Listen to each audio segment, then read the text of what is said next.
make disciples is different from gathering crowd. Anybody can gather crowd. Davido fills stadiums. Burna Boy, Tiwa Savage, they fill stadiums. Michael Jackson was packing stadiums all over the world. Michael Jackson's appearance made women to collapse and faint.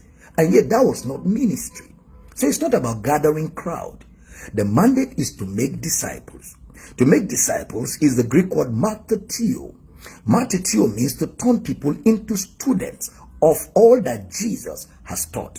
I heard somebody says, well, leave people to preach whatever they want to preach. If your own is success, preach success. If your own is prosperity, preach prosperity. If your own is whatever, preach whatever you're called to preach. No, if there's no such open-ended freedom to preach anything you want to preach.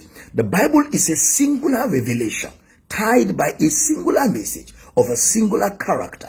John 5:39, Jesus will say, you search the scriptures, for in them you think you have eternal life, but they are they which testify of me. The message of the gospel is such that the rich and the poor are in need of it. The sick and the healed are in need of it. Like I've always said, there's nothing like the gospel of prosperity. It's just transaction. It's just businessmen in collars. That's what the Archbishop, if you watch very carefully recently, the video of the late Archbishop Benson Idahosa is in circulation, where he said, if any preacher tells you, give, get, give, receive, give, get, he says he's a businessman. He's a businessman on the pulpit. And he says, the Bible warns that you should stay away from such people. Any gospel that promises you what Jesus never promised you, bogus promises, that gives you promises that are not from Jesus, run away from such gospel. Don't even stay where such gospel is predicated, because eventually the legacy of ministry is not houses. It's not our church buildings. It is not how many people you gathered.